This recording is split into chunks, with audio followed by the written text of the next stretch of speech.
यार बैठो।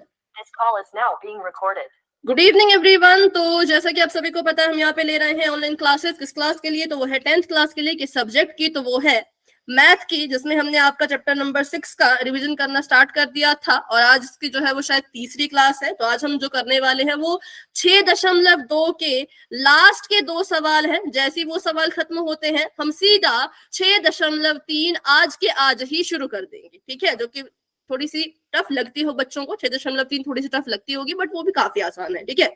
अगर रूल्स आपको पता हो तो वो भी आपके लिए आसान है। तो फटाफट से बात करते हैं प्रमेय की। प्रमेय का रिवीजन करना बहुत जरूरी है, क्योंकि जब तक प्रमेय रिवाइज नहीं करोगे, प्रमेय को याद नहीं रखोगे, तब तक आप क्वेश्चन में कंफ्यूज रहोगे, ठीक है? तो ये जो प्रमेय है इसको हम आधारभूत समानुपाती प्रमेय भी कहते हैं। इंग्लिश में इसको बेसिक प्रोपोर्शनलिटी थ्योरम भी कहते हैं। शॉर्ट फॉर्म है इसकी बीपीटी, और इसी को थेल्स प्रमेय भी कहते हैं, ठीक है? बहुत सारे नाम है इसके। और जब हम फाइनल एग्जाम के लिए रिवीजन करेंगे तब हम इसका वो भी सीखेंगे, प्रूफ। इसका जो वो होता है ना कि सिद्ध कैसे करते हैं इसको, वो सीखेंगे तब, क्योंकि फाइनल एग्जाम में इसका वो पक्का आता है। मैक्सिमम टाइम चांस रहते हैं कि आता है कि थेल्स प्रमेय को सिद्ध करो, ठीक है? तो आपको प्रमेय भी याद होनी चाहिए और इसका प्रूफ भी। तो अभी तो नहीं सीखेंगे, अभी सिर्फ क्वेश्चन करते हैं। जब फाइनल के लिए रिवाइज करेंगे तब हम इसको सिद्ध करना भी सीखेंगे। अभी के लिए थ्योरम पढ़ लेते हैं कि थ्योरम कहती क्या है। ये प्रमेय कहती है कि अगर किसी त्रिभुज की किन्हीं 2 भुजाओं के भिन्न भिन्न बिंदुओं को लेकर के आप एक रेखा खींचते हो, किसी त्रिभुज के 2 भिन्न भिन्न बिंदुओं को लेकर के आप एक रेखा खींचते हो, जैसे कि इसका नाम है त्रिभुज एबीसी। हमने रेखा खींची, इसका नाम है ई और एफ, ठीक है? तो आप मुझे बताओ, मैं नहीं बताऊंगी, अब आप मुझे बताओ, अगर ये रेखा, किसी का माइक ऑन है? कुछ कह रहे हो क्या? कुछ पूछ रहे हो? ठीक है। तो अगर ये रेखा, मैं कहूं कि रेखा जो ई एफ है, अगर मैं कहूं कि रेखा जो ई एफ है वो ए बी के समांतर है, तो मुझे बताओ ये ई एफ रेखा क्या करेगी? अगर ये समांतर है तो क्या करेगी? त्रिभुज एबीसीडी को समान अनुपात में बांट देगी मैम। एबीसीडी बेटा 3 त्रिभुज एबीसी है ना? हाँ बिल्कुल, त्रिभुज एबीसी को समान अनुपात में बांटेगी। अगर मैं आपसे अनुपात भी पूछूं तो क्या अनुपात होगा?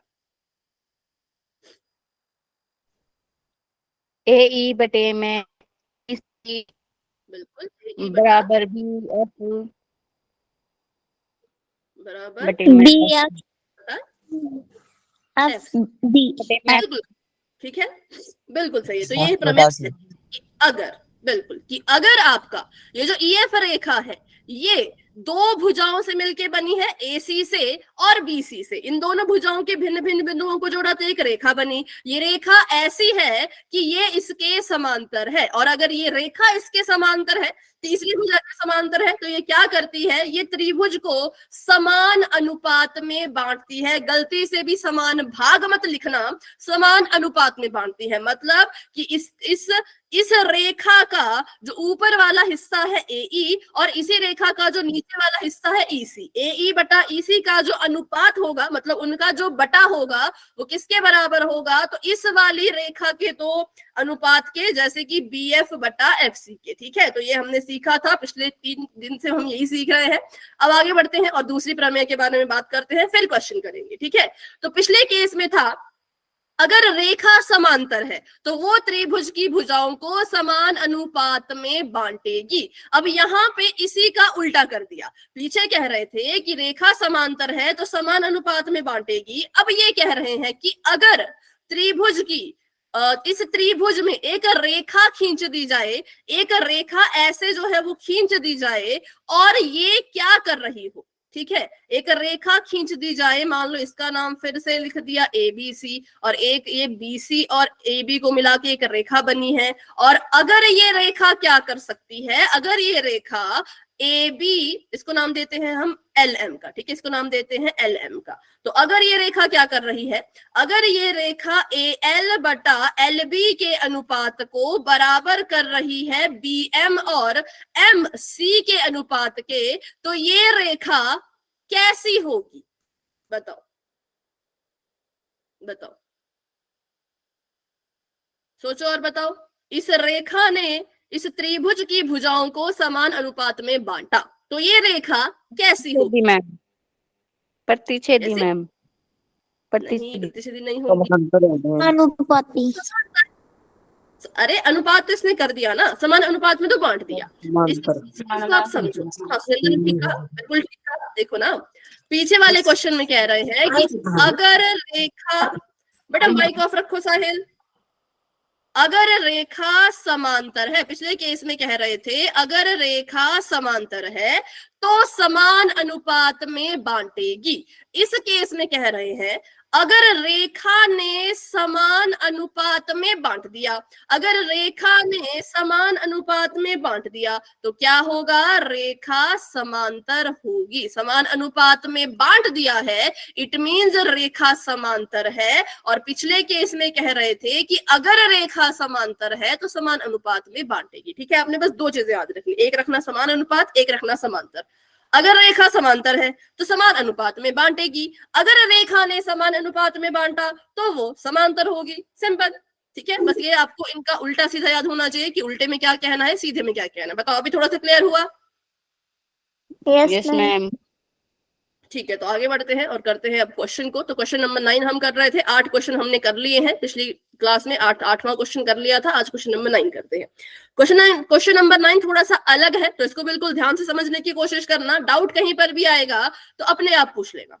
ठीक है, यहाँ पे आपको कहा है कि ABCD एक समलंब है जिसमें AB DC के समांतर है। ये जो ऐसे साइन बनता है ना, जैसे आपको लिख रखा है क्वेश्चन में, AB फिर दो डंडे फिर CD, इसका मतलब होता है समांतर। ठीक है, जो दो डंडे होते हैं इसका मतलब होता है समांतर। तो AB अगर DC के समांतर है तथा इसके विकर्ण परस्पर बिंदु O पर प्रतिच्छेद करते हैं तो दर्शाओ कि AO बटा BO बराबर है CO बटा DO के। सबसे पहली चीज हमने सुनी समलंब, सबसे पहले हमने क्या सुना, समलंब। तो आपको पता होना चाहिए कि समलंब क्या होता है और कैसा दिखता है। तो समलंब एक ऐसी आकृति होती है जिसका सम्मुख भुजाओं का एक जोड़ा, मतलब उल्टी भुजाओं का एक जोड़ा समांतर होता है। ठीक है, क्या होता है समलंब, जिसकी उल्टी भुजाओं का एक जोड़ा समांतर होगा। जैसे कि अगर मैं बताऊं तो समलंब में AB के उल्टी भुजा DC है और AD के उल्टी भुजा BC है। ठीक है, तो अब आप देख पा रहे होंगे कि इन दोनों जोड़ों में से कौन सी रेखा किसके समांतर, AB DC के समांतर है कि AD BC के समांतर है? बताओ, देख के बताओ क्या लग रहा है? AD BC के समांतर। सबको ऐसा लग रहा है? बताओ। DC को AB है ना मैम, वो DC के समांतर है। AB DC, ठीक है, AB और DC करेक्ट है।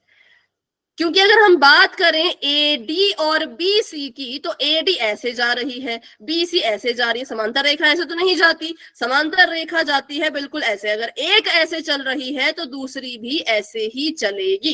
तो ये कौन सी रेखा है, ये हमारी है AB और DC। ठीक है, बाकी क्वेश्चन में दिया भी था लेकिन आपको देख के भी पता लगाना चाहिए। मैंने इसकी आकृति को ऐसा क्यों बनाया, क्योंकि मुझे पता है समलंब ऐसा दिखता है, समलंब के ये गुण होते हैं। कहां से पता किया, पिछली क्लास में 9th क्लास में पढ़े थे, है ना, 9th क्लास में ये गुण हमने पढ़े थे। तो अब आपको यहाँ पे क्या कहा है, समलंब है। जी हाँ, बना दिया समलंब, ABDC के समांतर है, दिमाग में याद रख लिया।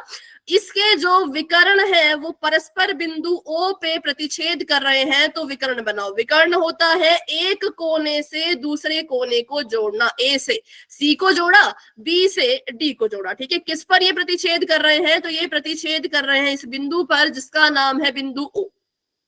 अब आपने दर्शाना है कि जो AO बटा BO है वो CO बटा DO के है। तो पहले देख लेते हैं दर्शाना क्या है, बाकी चीजें बाद में करेंगे।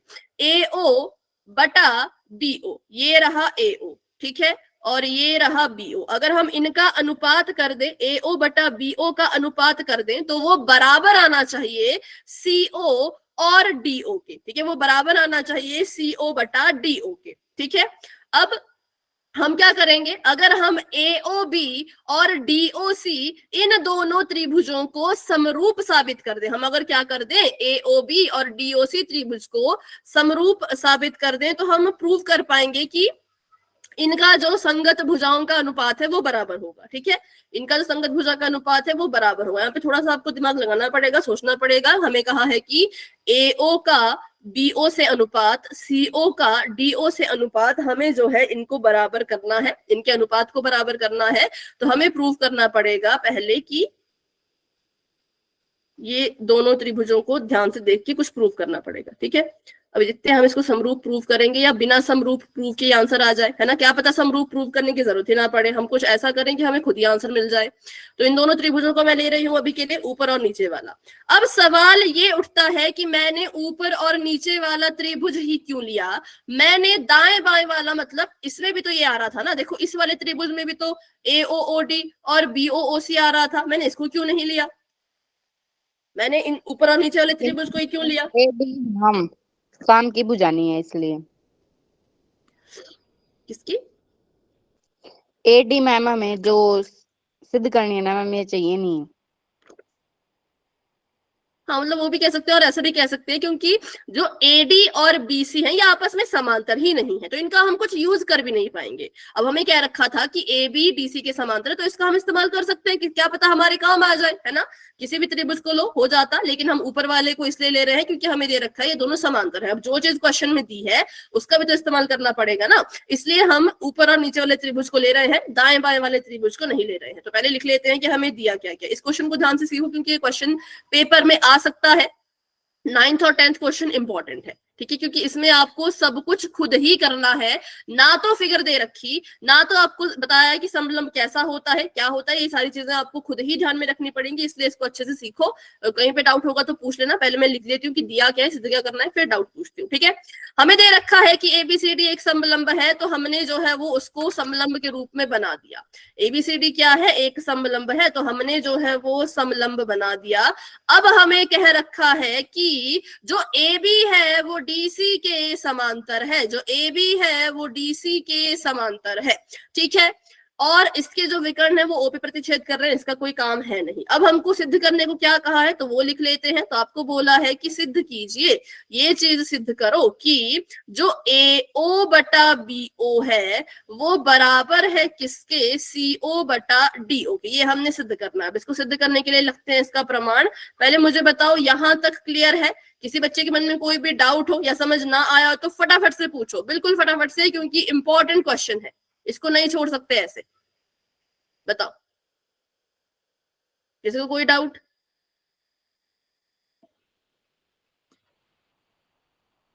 डाउट है तो पूछो। मैम एक बार ये वापस बता दो ना। शुरू से? Yes ma'am. ठीक है, बिल्कुल फटाफट बताऊंगी, ठीक है, ध्यान से सुनना। हमें कहा था ABCD एक समलंब है, तो हमने बना दिया एक समलंब ABCD नाम का, ठीक है। हमने क्या किया, हमने एक समलंब बना दिया ABCD नाम का। फिर हमें कहा था कि इसके जो विकर्ण है वो प्रतिच्छेद कर रहे हैं ऊपर, तो हमने यहां से एक विकर्ण लिया, यहां से दूसरा विकर्ण लिया और इसको कहां प्रतिच्छेद करवा दिया, ऊपर, ठीक है। यहां तक क्लियर हुआ? समलंब बनाया और विकर्ण को प्रतिच्छेद कर दिया। Yes ma'am. ठीक है। फिर हमें बोला कि AB जो है वो DC के समांतर है, हमें बोला कि AB जो है वो DC के समांतर है। हमने कहा ठीक है, समांतर है तो हमने लिख लिया, कहीं काम आएगा। फिर हमें कहा है कि आप प्रूव करके बताओ, आप ये साबित करके बताओ कि जो आपका ये है, जो AO बटा BO है वो बराबर है DO बटा OC के, ठीक है। तो हमने देखा ये किस त्रिभुज में आ रहे हैं, हमने देखा ये आ रहे हैं AOB त्रिभुज में और DOC त्रिभुज में। किसमें आ रहे हैं? AOB त्रिभुज में और DOC त्रिभुज में। तो हम इनकी मदद से कुछ करेंगे ताकि इसको सॉल्व कर पाए, बस अभी के लिए इतना ही है और कुछ नहीं है। बताओ अभी कोई डाउट? No ma'am. ठीक है, अब यहां से बिल्कुल ध्यान से सुनना सभी बच्चे, क्योंकि ये चीज बहुत बहुत इंपॉर्टेंट है। अब इसको सॉल्व करने के लिए हम क्या करेंगे, हम यहाँ पर अपनी मर्जी से रचना करेंगे। जब भी किसी क्वेश्चन को सॉल्व करने के लिए आपको रचना करनी पड़ती है तो आपको वो लिखना पड़ता है कि आप क्या कर रहे हो और कैसे कर रहे हो। जैसे कि इसके लिए मैंने रचना की, मैंने क्या किया, मैंने जो है वो O से एक रेखा खींची, ठीक है, O बिंदु से एक रेखा खींची इस तरफ को, ठीक है। O बिंदु से क्या किया, एक रेखा खींची ऐसे को इधर को, और इसको नाम दे दिया E का, इसको नाम दे दिया E। तो ये रेखा बन गई OE, ठीक है। ये रेखा कैसी बन गई, ये रेखा बन गई OE। ये है O और ये है OE। ये किस किस को समझ आया? रचना की, क्योंकि Yes, ma'am. वो क्वेश्चन को सॉल्व करने के लिए, ठीक है, रचना की किसके लिए, सॉल्व करने के लिए। तो हमने एक रेखा खींची, ओ ई रेखा खींची, ओ से ई तक। अब ये जो हमने रेखा खींची है ये कुछ इस तरीके से खींची है, ठीक है, ओ ई रेखा खींची है और इस तरीके से खींची है कि ये जो रेखा ओ ई है ये समांतर है ए बी के। ये जो रेखा खींची जिसका नाम है ओ ई, जानबूझ के खींची और इस तरह से खींची कि जो ये ओ ई है ये समांतर हो जाए ए बी के। बस इतनी बात सभी को क्लियर है मैम? ठीक है। अब इसको समांतर लिया, ठीक है, ईओ अगर ए बी के समांतर है तो देखते हैं जरा।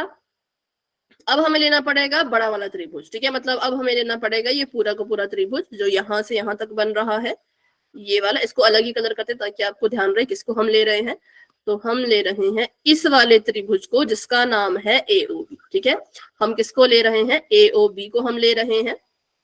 तो इस त्रिभुज को ध्यान से देखो और मुझे बताओ, अगर जो आपकी रेखा ईओ नाम की है वो अगर ए बी के समांतर है तो वो क्या करेगी।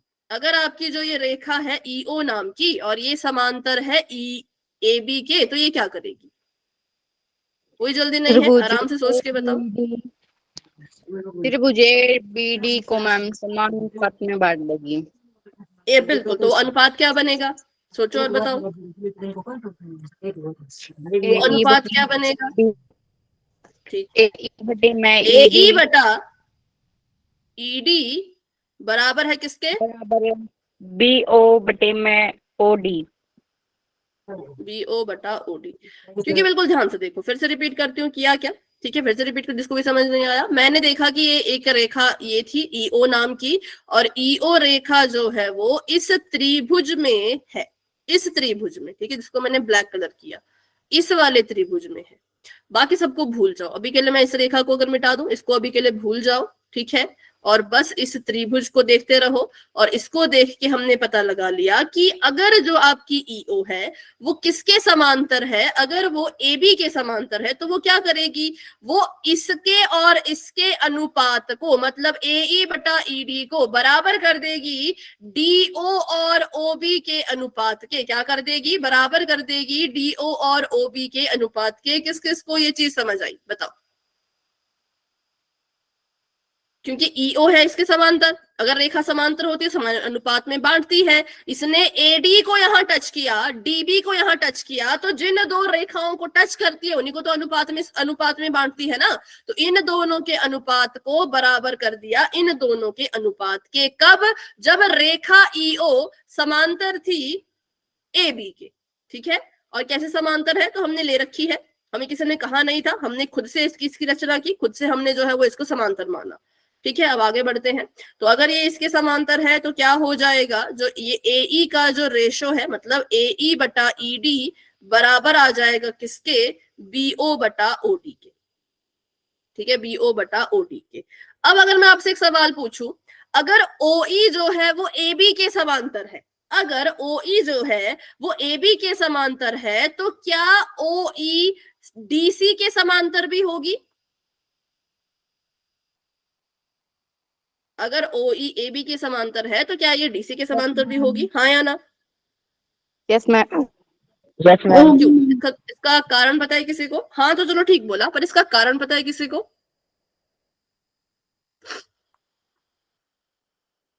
कि क्यों होगी। सी डी एक त्रिभुज है, ई और ओ उस पे समान अनुपात में विभाजित कर रही है। अभी नहीं करेगी ना, अभी हाँ, क्योंकि अभी हम ये बात कर रहे हैं कि ओ ई डीसी के समांतर होगी कि नहीं। अगर तो समांतर होगी तब तो कर देगी, लेकिन अगर समांतर ही नहीं हुई तो फिर कैसे कर पाएगी।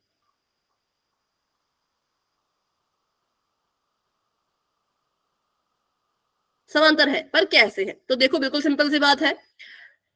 ए बी के समांतर थी सी डी, ए बी के समांतर लिया हमने ईओ, ठीक है। तो अगर ए बी इसके भी समांतर है और अगर ए बी इसके भी समांतर है तो ये दोनों भी एक दूसरे की समांतर होंगी। ठीक है, हमने पढ़ा है ना, अगर ए बराबर बी के, अगर ए बराबर सी के, तो बी और सी भी बराबर होंगे। बी और सी भी कैसे होंगे? बराबर होंगे। तो अगर ए है समांतर बी के और ए ही है समांतर सी के, तो बी और सी भी आपस में समांतर होंगे। आंसर तो सही था, लेकिन आंसर के पीछे का कारण भी याद रखना है। तो ये कारण है, ठीक है, कि ए बी जो है वो सी डी के समांतर है। तो कोई भी रेखा अगर आप ए बी के समांतर ले रहे हो तो ऑटोमेटिकली वो सी डी के समांतर भी होगी। तो यहाँ पे लिख सकते हैं कि ओ ई डी सी के समांतर है। क्यों?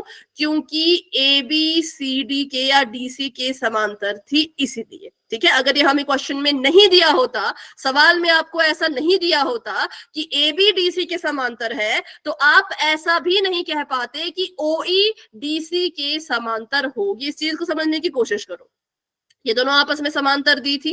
ठीक है, इसलिए हम ऐसा कह रहे हैं। अगर आपको क्वेश्चन में ऐसा बोला ही ना हो कि ये दोनों समांतर है, तो आप नहीं कह सकते, तब आप मना करेंगे, तब आप मना करेंगे कि ईओ जो है वो सी डी के समांतर नहीं है।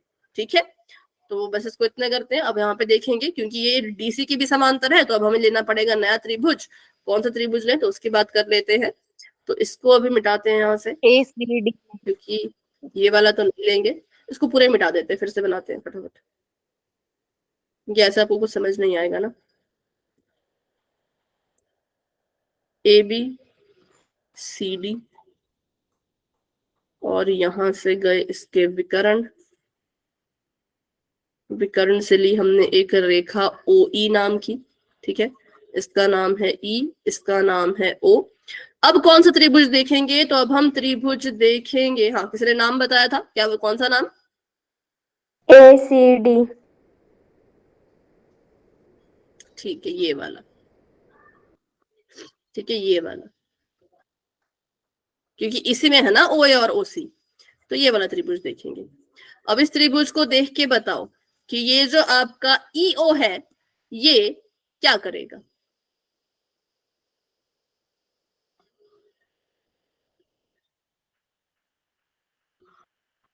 चलो बताओ फटाफट से। त्रिभुज ACD को मैम समान अनुपात में बांट देगा मैम। हाँ, वो अनुपात बताओ, क्या अनुपात होगा? AE बटे में ED बराबर AO बटे में ओसी। ओसी। ठीक है, ए ओ बटे में ओसी। ठीक है, बिल्कुल करेक्ट है। तो इसको लिख लेते हैं नीचे कि जब ओ ई ए बी के समांतर था तब उसने हमें ये अनुपात लेके दिया। उसके बाद जब ओ ई डी सी के समांतर हुआ तो उसने हमें अनुपात दिया ए ई बटा ई डी बराबर है ए ओ बटा ओ सी के। ठीक है, बराबर है ए ओ बटा ओ सी के। अब देखो जरा समीकरण नंबर 1 और 2 को ध्यान से। अब देखेंगे समीकरण नंबर 1 और 2 को ध्यान से। ए ई बटा ई डी इसके भी बराबर, ए ई बटा ई डी इसके भी बराबर। तो यहां से कौन सी दो चीजें बराबर हो जाएंगी? AE बटे में यहां से ED बराबर नहीं, देखो ये ए इसके भी बराबर है ना, ए बी के भी बराबर है, ए सी के भी बराबर है। हाँ बोलो। बी ओ बराबर में ठीक है, और डी DO बराबर में DO बराबर समीकरण 1 और 2 की मदद से। ठीक है, समीकरण 1 और 2 से क्या हुआ? समीकरण 1 और 2 से जो BO बटा OD था, जो BO बटा OD था वो बराबर हो गया AO बटा OC के। ठीक है, लेकिन अगर हम क्वेश्चन देखें तो क्वेश्चन में तो ये प्रूव करने को कहा ही नहीं था। क्वेश्चन में तो कहा है कि CO के नीचे DO और AO के नीचे BO, AO के नीचे BO और डीओ के ऊपर सीओ, मतलब ऐसा होना चाहिए, लेकिन हमारा तो ऐसा आ रहा है। तो अब इस केस में क्या करते हैं, इस केस में हम इनकी जगह बदल सकते हैं, ठीक है, क्योंकि दोनों जगह बदल रहे हैं ना, ऐसा तो है नहीं कि एक की जगह बदली। जब दोनों की जगह बदल रहे हो तो बदल सकते हैं। जैसे कि हम क्या करेंगे, बीओ को उठा के यहाँ ले जाएंगे और ओसी को उठा के वहां ले जाएंगे, इनकी जगह बदल देंगे। तो क्या होगा, बीओ हट गया, बीओ की जगह पे आ गया ओसी बटे में ओडी, और एओ की जगह पे आ गया ओबी। हो गया, हमें हमारा आंसर मिल गया। यही हमने प्रूव करना था, बस इनकी जगह को बदल दिया। बीओ यहाँ पे बटे के ऊपर है, वहां जाके बटे के नीचे चला जाएगा। ओसी यहाँ बटे के नीचे है, वहां जाएगा तो बटे के ऊपर चला जाएगा। हाँ बोलो,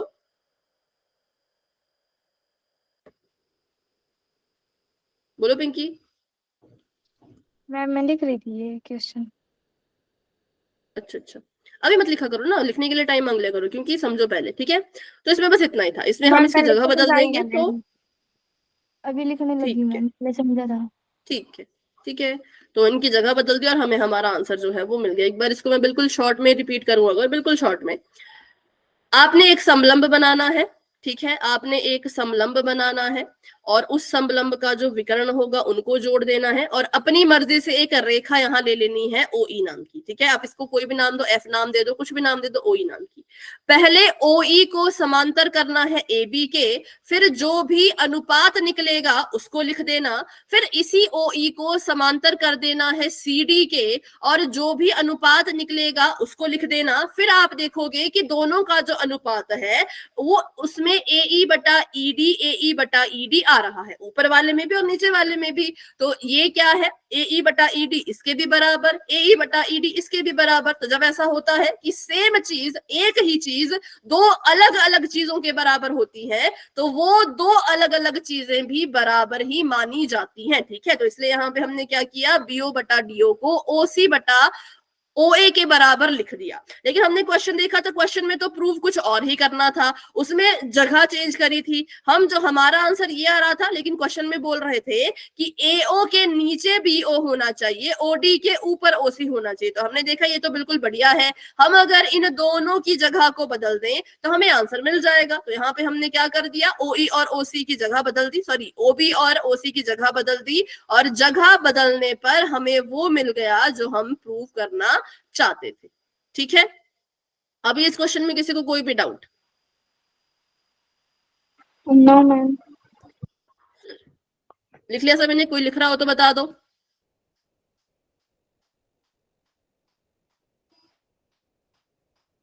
लिख लिया मैम। हाँ ठीक है, तो फिर आगे करते हैं अपना आखिरी सवाल इस एक्सरसाइज का, जो भी आसान ही है, उतना कोई टफ नहीं है, ठीक है। अब आपको बोल रखा है, देखो पिछले क्वेश्चन में आपको बोला था कि एबीसीडी एक समलंब है, बोल रखा था कि है, ठीक है। अब ये कह रहे हैं कि अब साबित करो कि एबीसीडी समलंब है। पिछले क्वेश्चन में दिया था तो हमने उसका इस्तेमाल किया, उसके गुणों का इस्तेमाल किया, लेकिन इस क्वेश्चन में बोल रहे हैं कि आप साबित करके बताओ कि एबीसीडी समलंब है। तो एबीसीडी अभी के लिए आपको क्या दिया है, एबीसीडी अभी के लिए आपको दिया है चतुर्भुज। अब है तो ये चतुर्भुज, चतुर्भुज का मतलब होता है कि जिसकी चार वो हो, भुजाएं हो, लेकिन क्योंकि मुझे इसको समलंब प्रूव करना है तो मैं इसे समलंब की आकृति का ही बनाऊंगी।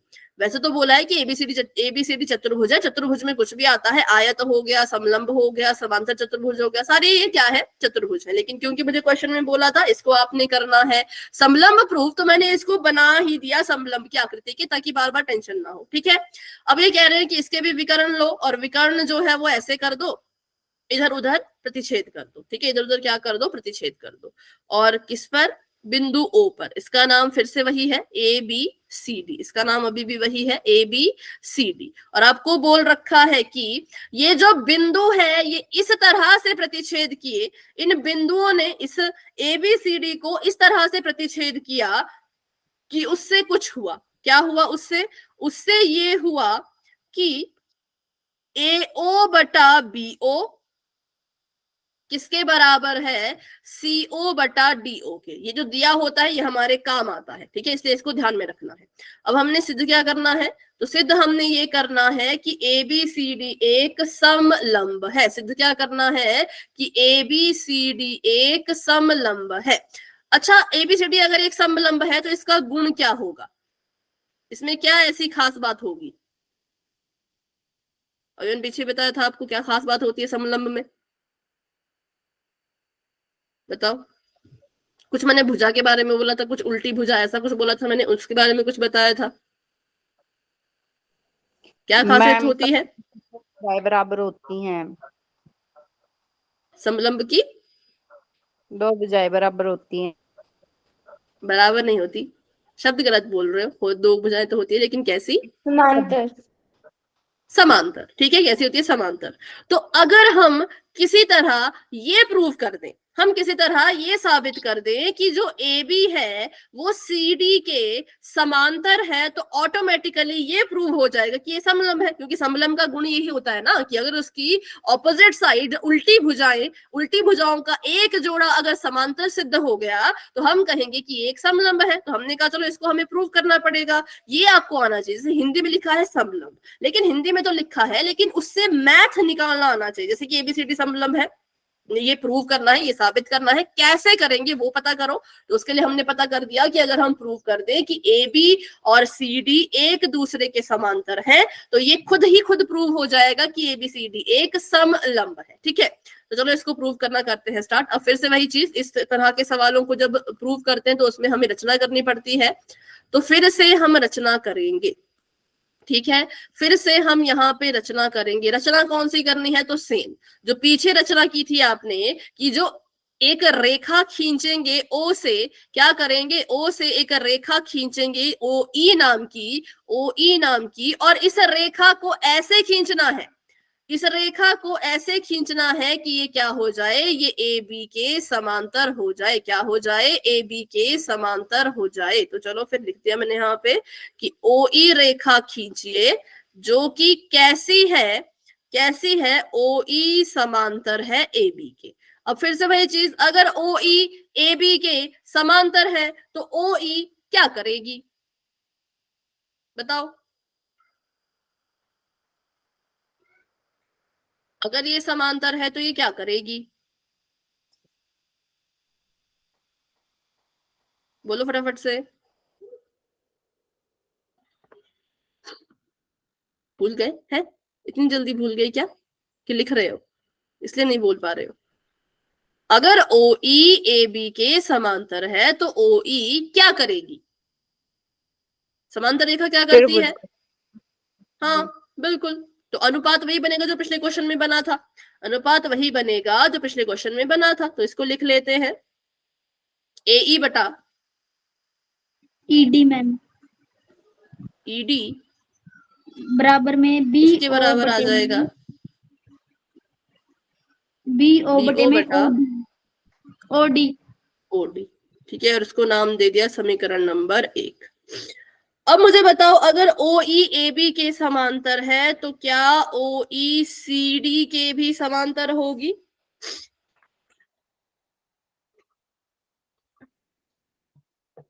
बताओ बताओ। ओ हाँ ई या ना? के मैम, और हाँ यस मैम। सभी का ये कहना है क्या? सभी का आंसर यस है? Yes ma'am. लेकिन मेरा आंसर है नो। क्यों? आंसर मैंने बता दिया, कारण आप बताओ कि क्यों। हाँ बोलो।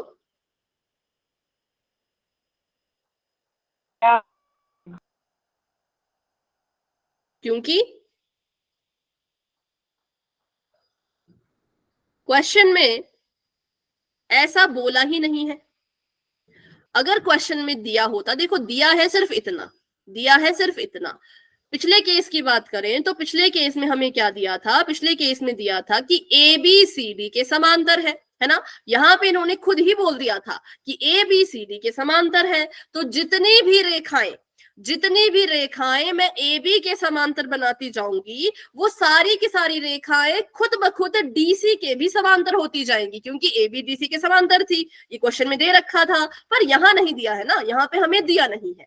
और दूसरी बात, हमने ये प्रूव करना है। हमें क्वेश्चन में बस इतनी चीज दे रखी थी कि AO बटा BO CO बटा DO के बराबर है, और उल्टा हमें बताया नहीं है, बल्कि हमसे पूछ रखा है कि आप साबित करके बताओ कि ABCD के समांतर है। तो हम ऐसे ही हवा में नहीं कह सकते कि समांतर है, हमें इसको साबित करना पड़ेगा। तो अभी के लिए आंसर नो है कि OE बेशक AB के समांतर है, लेकिन अभी के लिए वो DC के समांतर नहीं कह सकते। अगर कहना ही है इसको समांतर तो प्रूव करके बताओ, बिना साबित किए मत कहो। अगर कहना ही है कि OE DC के समांतर है तो प्रूव करो, बिना प्रूफ के आप इसको हाँ नहीं बोल सकते। किस किस को ये चीज क्लियर हुई कि क्वेश्चन में दिया था पिछले क्वेश्चन में, इसलिए हमने हाँ किया, पर इस क्वेश्चन में दिया ही नहीं है तो हम हाँ नहीं कह सकते। इस क्वेश्चन में गिवन ही नहीं था, दिया ही नहीं था, बोला ही नहीं था हमें, ठीक है। तो इस बात का ध्यान रखना है, क्वेश्चन देखा करो कि क्या चीजें दी है क्या चीजें नहीं दी है। तो बल्कि हमारा काम वही है, करना हमने यही है कि OE को किसी तरह से DC के समांतर साबित करना है, पर अभी के लिए हाँ नहीं कह सकते। हाँ कहेंगे सबूत देने के बाद, ठीक है, प्रूव करने के बाद। तो सोचो, अभी के लिए इसका आंसर नो है कि ये इसके समांतर नहीं है, पर सोचो अगर OE CD के समांतर होती तो क्या करती? अगर OE CD के समांतर होती तो क्या करती, कैसे अनुपात में बांटती? इस त्रिभुज को देखो, इसको नहीं, सॉरी इसको, और बताओ अगर OE समांतर होती CD के तो करती क्या, कैसे अनुपात में बांटती? एक तो इतना ब्रेक लगा देते हो ना आप लोग, फटाफट से बोलो। पिछले क्वेश्चन में बोला, अब पता नहीं क्यों नहीं बोल रहे हो, है सेम ही तो है क्वेश्चन, अनुपात तो सेम ही आएगा। तो अगर OE DC के, हाँ ठीक है, AE बटा ED किसके बराबर कर देती? CO बटे OA। बिल्कुल, तो इसको लिख सकते हैं ऐसे, OA बटा OC के क्या कर देती? OA बटा OC के कर देती। अगर होती तो, अगर होती तो ये इसको ऐसे अनुपात में बांट देती। अब हमें पता है अगर कोई रेखा समान अनुपात में बांट रही हो तो उसको हम समांतर कह सकते हैं। हमारा जो लक्ष्य है, हमारा लक्ष्य ये है कि किसी तरह से EO को इसके समांतर प्रूव कर दिया जाए, किसी तरह से EO को इसके समांतर प्रूव कर दिया जाए। तो अगर EO ने ये कर दिखाया, अगर EO ये करेगी तो वो DC के समांतर हो जाएगी। तो असल में हमें इस चीज को साबित करना है कि जो AE बटा ED का अनुपात है वो OA बटा OC के अनुपात के बराबर है। अगर हमने ये प्रूव कर दिया ना, अगर हमने ये दिखा दिया, क्वेश्चन में इस चीज को दिखा दिया, तो खुद ब खुद साबित हो जाएगा कि EO जो है वो DC के समांतर है। अगर आपने ये चीज प्रूव कर दी तो खुद ही प्रूव हो जाएगा EO जो है वो CD के या DC के समांतर है। तो हमने प्रूव करना है अब इसको, क्योंकि अगर ये प्रूव हो गया तो समांतर भी प्रूव हो जाएगी। समांतर क्यों प्रूव करना है? क्योंकि इसको समलंब साबित करना है, तो समांतर तो प्रूव करना पड़ेगा, ठीक है। तो अभी हम चलते हैं अपने उद्देश्य की तरफ, लक्ष्य की तरफ, कि अब हमको किसी तरह से ये प्रूव करना है कि आपका जो AE बटा ED का रेशो है, अनुपात है, वो AO बटा OC के अनुपात के बराबर है।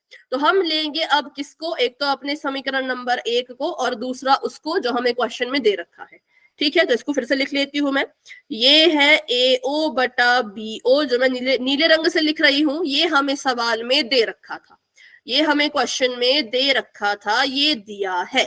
और जो लाल रंग से लिखूंगी ये हमने निकाला है। कब निकाला है? जब EO AB के समांतर थी। क्यों थी AB के समांतर? क्योंकि हमने इसको ऐसे ही बनाया था, ये हमारी रचना थी, रचना में हमने इन दोनों को समांतर बनाया था, ठीक है, समांतर थी। तो फिर ये समीकरण नंबर 1 वहां से आ गया और ये चीज तो हमें दे रखी थी। अब हमने इनको सेम करने की कोशिश करनी है। हाँ बोलो, कोई कुछ कह रहा है? ठीक है, तो यहाँ पे है BO बटा DO, मुझे यहाँ पे भी BO और DO को साथ में लाना है। तो मुझे बताओ मुझे किसकी किसकी जगह चेंज करनी पड़ेगी? मैं चाहती हूँ DO के ऊपर BO आ जाए, यहाँ पर DO के ऊपर BO आ जाए, तो मुझे किसकी जगह चेंज करनी पड़ेगी? सोचो और बताओ।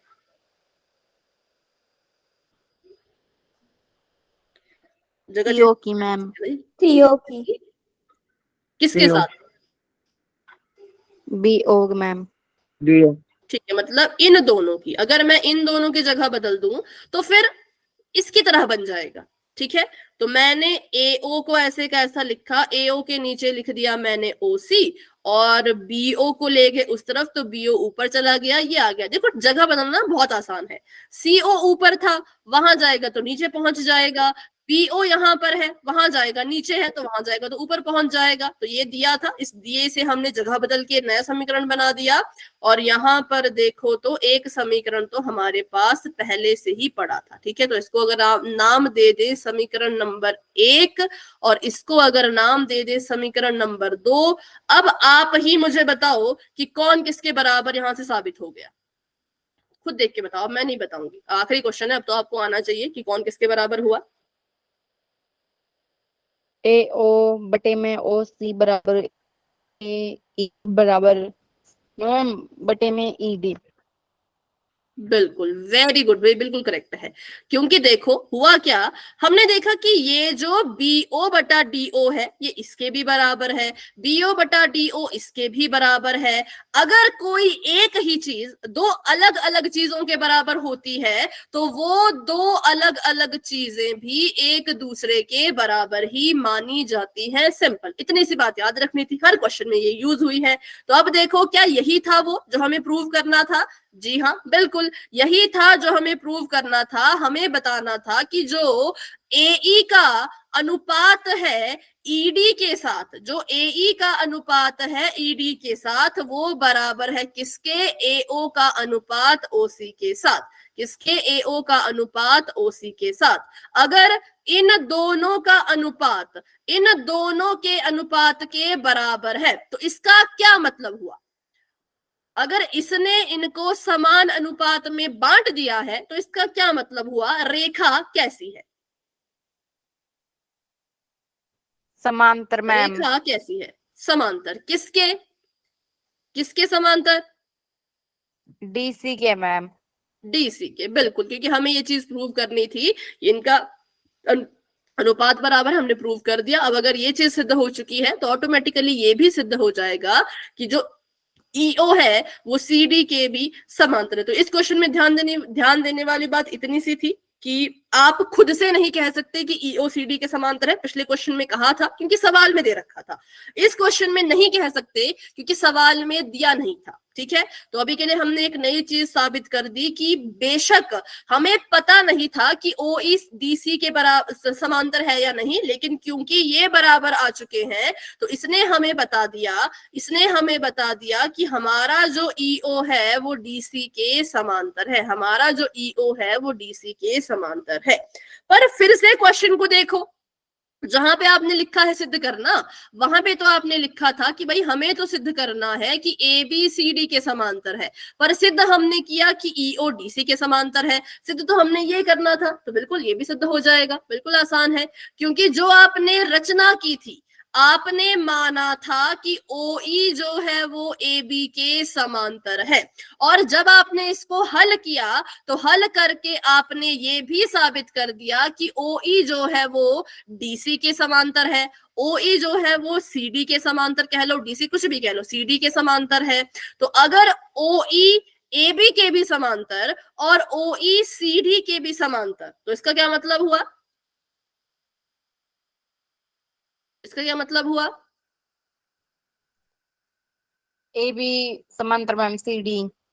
बिल्कुल, कि ABCD के समांतर होगी। देखो वही रूल है ये, बिल्कुल, कि A बराबर A बराबर C तो B और C भी बराबर होंगे। सिंपल। ठीक है, तो वैसे ही अगर OE AB के समांतर है और OE ही CD के समांतर है, OE है सेम चीज। क्या है? सेम चीज। और ये समांतर है दो अलग अलग चीजों के। तो अगर कोई सेम चीज दो अलग अलग चीजों के समांतर हो या बराबर हो तो वो दो अलग अलग चीजें बराबर और समांतर मानी जा सकती हैं। तो देखो इतना सब करके हम अंत में अपने उस रिजल्ट तक पहुंच गए कि AB जो है वो CD के समांतर है। और अगर ये दोनों समांतर हैं तो प्रूव हो चुका है कि ABCD एक समलंब है। ABCD क्या है? एक समलंब है। तो ये था पूरा का पूरा क्वेश्चन। ठीक है, ये था आपका पूरा का पूरा क्वेश्चन। इसमें आपकी प्रमेय 6.1 भी लगी और 6.2 भी लगी, दोनों का इस्तेमाल इसमें हुआ। ठीक है, किसका इस्तेमाल हुआ? दोनों का। एक बार समझते हैं इसको बिल्कुल फटाफट से, बिल्कुल फटाफट।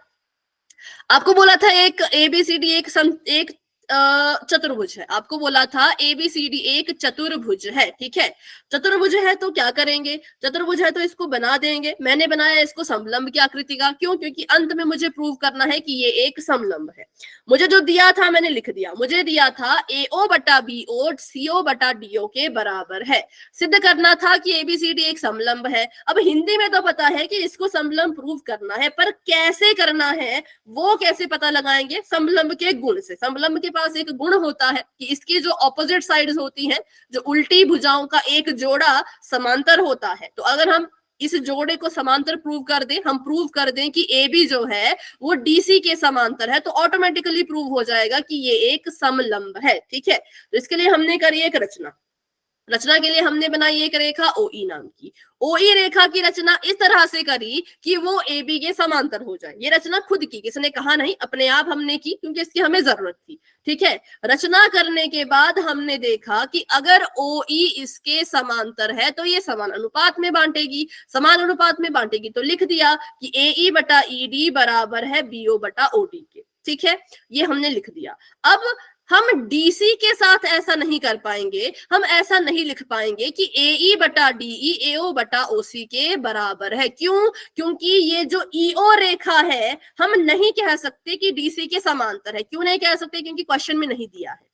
क्वेश्चन में बोलते अगर कि ABCD समांतर है तो OE दोनों के समांतर हो जाती, पर क्वेश्चन में बोला ही नहीं था, तो अपनी मर्जी से हम इसको समांतर नहीं कह सकते थे। तो हमको इसको साबित करना पड़ा कि जो EO है वो DC के समांतर है, ये हमें प्रूव करना पड़ा। तो इसको प्रूव करने के लिए हमने क्या किया? हमने कुछ नहीं किया, जो क्वेश्चन में चीजें दे रखी थी इसको उठाया, और जो हमारा समीकरण आया था इसको उठाया। ठीक है, फिर हमने देखा कि क्वेश्चन में जो चीज दे रखी है उसको हम इसकी तरह बना सकते हैं। क्वेश्चन में जो दे रखा है उसको हम इसकी तरह बना सकते हैं। अगर हम BO और CO की जगह को बदल दें तो ये बन जाएगा AO बटा OC BO बटा DO के, और यहाँ पे था AE बटा ED BO बटा DO के। तो हमने इनको कुछ कुछ सिमिलर कुछ कुछ बराबर जैसा बना दिया। फिर हमने देखा कि ये जो BO बटा DO है इसके भी बराबर है, DO बटा DO है इसके भी बराबर है, तो ऑटोमेटिकली ये दोनों चीजें आपस में भी बराबर होंगी। तो हमारे पास एक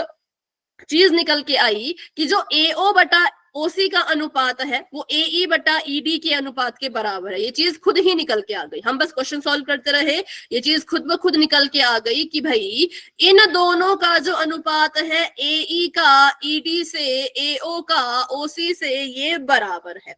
ये बराबर किसने किया? ये बराबर किया हमारी EO रेखा ने। तो हम कहेंगे क्योंकि इनका अनुपात बराबर है इसलिए EO समांतर होगी, क्योंकि इनका अनुपात हमने बराबर प्रूव कर दिया। अगर समान अनुपात में बांट सकती है तो मतलब रेखा समांतर होगी। तो बस फिर हमने प्रूव कर दिया कि EO DC के भी समांतर है। ठीक है, अभी भी क्वेश्चन हल नहीं हुआ, पूरा खत्म नहीं हुआ। क्यों?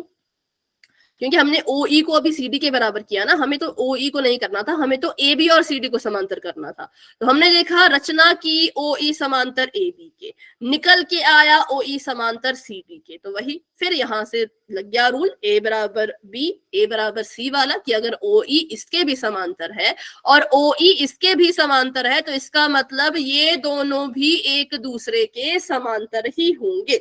यहां से प्रूव कर दिया कि AB समांतर है CD के, और अगर AB CD के समांतर है तो बिल्कुल 100% हम कह सकते हैं कि ABCD एक समलंब है। ठीक है, तो ये था क्वेश्चन नंबर 9 और 10 6.2 का, जो कि बहुत बहुत इंपॉर्टेंट है। अभी आए, फाइनल में आए, कभी तो आ सकता है, क्योंकि ऐसे क्वेश्चंस ही पेपर में अक्सर डाले जाते हैं जहां पे आपको बहुत सारी चीजें ना खुद ही करनी पड़ती हैं।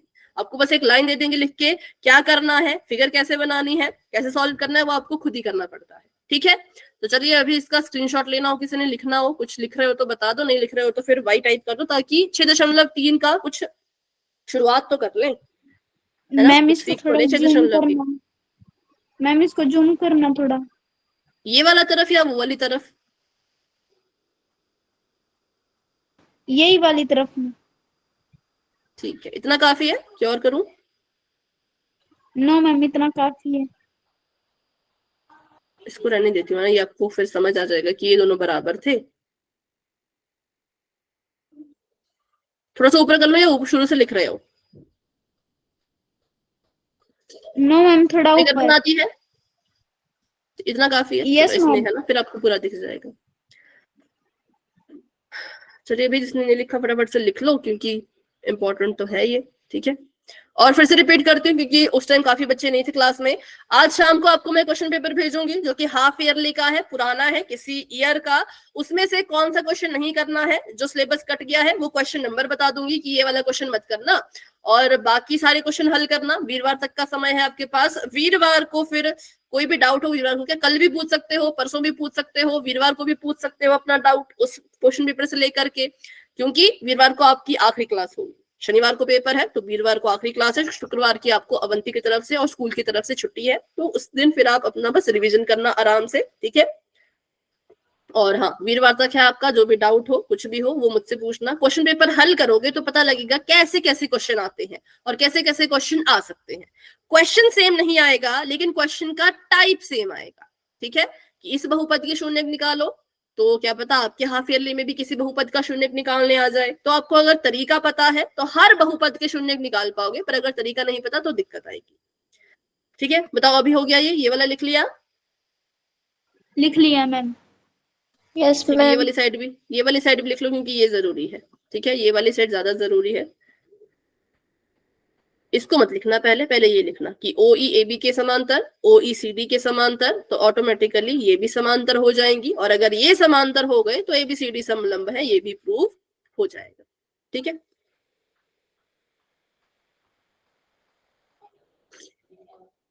बाकी किसी भी क्वेश्चन में डाउट होता है तो मुझसे पूछ लिया करो, या तो मैं आपको उसका सोल्यूशन खुद बता दूंगी, या यूट्यूब से कोई बढ़िया सी वीडियो उस कंसेप्ट पे आपको, उस क्वेश्चन की कोई बढ़िया सी वीडियो आपको आपके पर्सनल नंबर पे भेज दूंगी। ठीक है, बस आप पढ़ने वाले बनो, पढ़ाने वाले बहुत हैं यूट्यूब पर भी, अवंती पर भी। ठीक है, तो किसी भी क्वेश्चन में पहले से चैप्टर से लेकर के आखिरी चैप्टर तक जितने भी चैप्टर आ रहे हैं, किसी भी क्वेश्चन में कोई भी डाउट हो, बिना बेझिझक मेरे नंबर पे आपने वो क्वेश्चन का फोटो भेज देना कि मैम इसमें डाउट आ रहा है, बता दो। ठीक है, क्योंकि हाफ ईयरली में अच्छे नंबर लेने भाई, अभी नहीं लिए अच्छे नंबर तो फिर कब लोगे?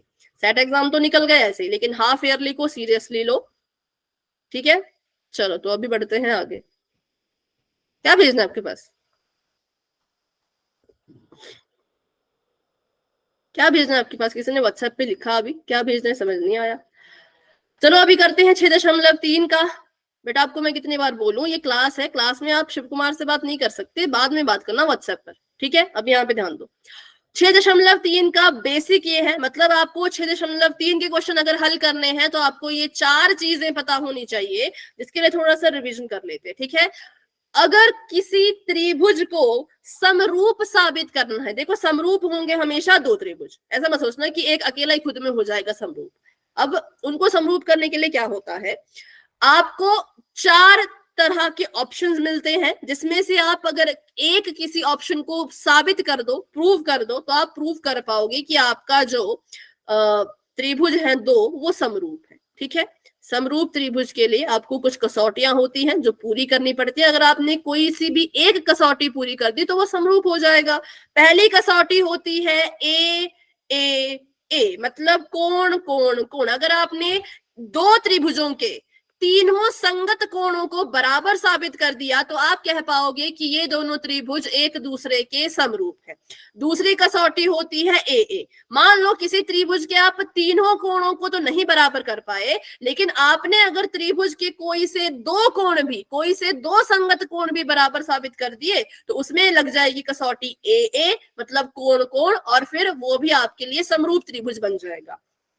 तीसरा होता है एस, किसी त्रिभुज की 3 संगत भुजा या फिर किसी त्रिभुज की भुजाओं का अनुपात, इसमें भुजाएं बराबर नहीं करनी है, क्या बराबर करना है? भुजाओं का अनुपात। अगर आप किसी तरह से ये साबित कर दो कि संगत भुजाएं, तीनों की तीनों संगत भुजाएं एक ही अनुपात में है, तो खुद ब खुद साबित हो जाएगा कि आपका जो त्रिभुज है वो समरूप है। और सबसे आखिरी वाली होती है एस, कि आप किन्हीं 2 भुजाओं का अनुपात बता दो बराबर है और एक कोण तब भी आप उनको समरूप कह पाओगे। 9th क्लास की अगर बात करें तो वहां पे आपने सर्वांग समता सीखी थी। सर्वांग सम साबित करना थोड़ा मुश्किल होता था, क्योंकि सर्वांग सम साबित करने के लिए ये दो कसौटियां नहीं होती थी।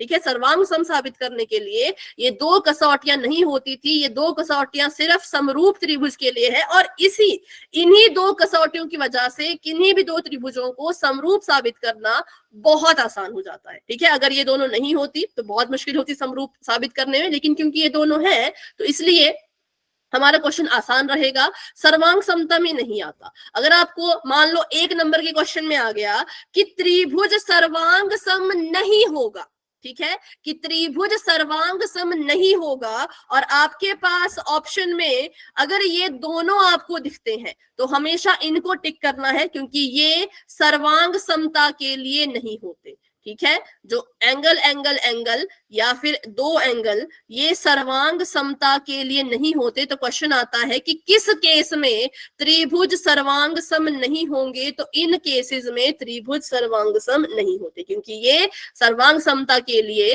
नहीं है, ये सिर्फ समरूपता के लिए है। किस किस को ये बात क्लियर हुई? ये सबसे इंपॉर्टेंट चीज है यहाँ पे, क्योंकि बहुत से बच्चे सर्वांग सम और समरूप में कंफ्यूज रहते हैं। सर्वांग सम त्रिभुज होंगे तो भी वो बोल देते हैं कि इसके भाई ऐसे दो कोण बराबर है, ऐसा कुछ। ठीक है, तो सर्वांग समता के लिए ये चीजें नहीं है, लेकिन समरूपता के लिए है। तो एक क्वेश्चन कर लेते हैं, 3 मिनट है हमारे पास, जिससे आपको थोड़ा सा क्लियर हो जाए। क्वेश्चन नंबर 1 कर लेते हैं। तो क्वेश्चन नंबर 1 में सीखते हैं कि भाई संगत क्या होता है। ठीक है, क्वेश्चन नंबर वैसे तो पहले भी सीखा था, पर इसमें भी सीख लेते हैं कि भाई संगत क्या होता है, संगत को कैसे पहचाने। तो आपको दो त्रिभुज दे रखे हैं, एक थोड़ा सा छोटा, एक थोड़ा सा बड़ा, और आपको उनके नाम भी दे रखे हैं। इसका नाम है ए, इसका नाम है बी, इसका नाम है सी, इसका नाम है पी, इसका नाम है क्यू, और इसका नाम है आर। तो यहाँ पे कोण बन रहा है, यहाँ पे और यहाँ पे, यहाँ पे, यहाँ पे और यहाँ पे। ये ए है 60 डिग्री, ये है 80 डिग्री, ये है 40 डिग्री, ये भी है 60 डिग्री, ये है 80 डिग्री, और ये है 40 डिग्री। तो आपको यहाँ पे बताना है कोण ए के संगत कौन है, कोण ए के संगत कौन है, कौन सा कोण है? पी मैम, कोण ठीक पी है। मैम, कौन बी मैम? ठीक है, ए के संगत कोण पी। कोण सी के संगत कौन है? कौन ए कोण मैम? आर मैम, कोण आर। ठीक है, सी के संगत है आर, क्योंकि देखो ना सी यहाँ पर बना है और आर भी यहाँ पे बना है। ठीक है, और कोण बी के संगत कौन है? क्यू, क्यू, बिल्कुल क्यू है। चलो एंगल तो आ गए, भुजा की बात करूं अगर, ए बी भुजा के संगत कौन सी भुजा है? P Q ma'am, P Q. और बीसी भुजा के संगत कौन सी भुजा है? Q R ma'am, Q R. और एसी भुजा के संगत कौन सी भुजा है? P R ma'am, P R.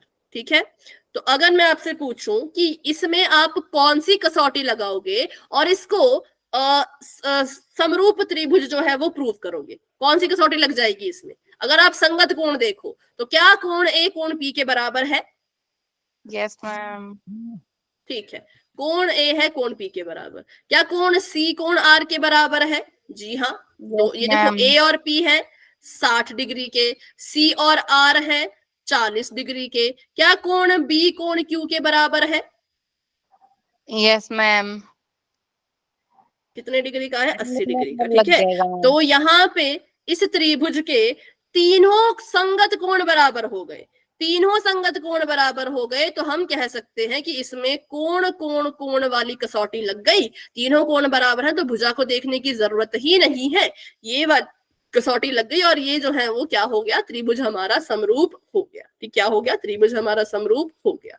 तो बस ऐसे इन क्वेश्चन को करना है। तभी तो मैंने कहा कि सर्वांग समता टफ था, जो आपने अपना क्लास 9th में किया था वो टफ था, लेकिन समरूपता बहुत आसान है। अगर आपने क्लास 9th पास कर लिया, जो कि ऑब्वियसली की है, तो इसको भी आप आराम से कर लोगे। ठीक है, अब होमवर्क ये है कि इन क्वेश्चन को खुद से ट्राई करना, चेक करना कि कौन समरूप है कौन समरूप नहीं है।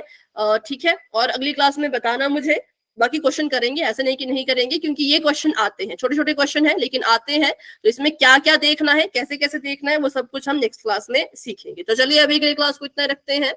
आज की क्लास को लेकर के किसी बच्चे के मन में कोई भी डाउट है तो फटाफट से पूछो, लेकिन अगर नहीं है तो आप क्लास को लेफ्ट कर सकते हो। Good night and bye bye, और अच्छे से अपने हाफ ईयरली की तैयारियां कीजिए। ठीक है, बाय बाय एवरीवन।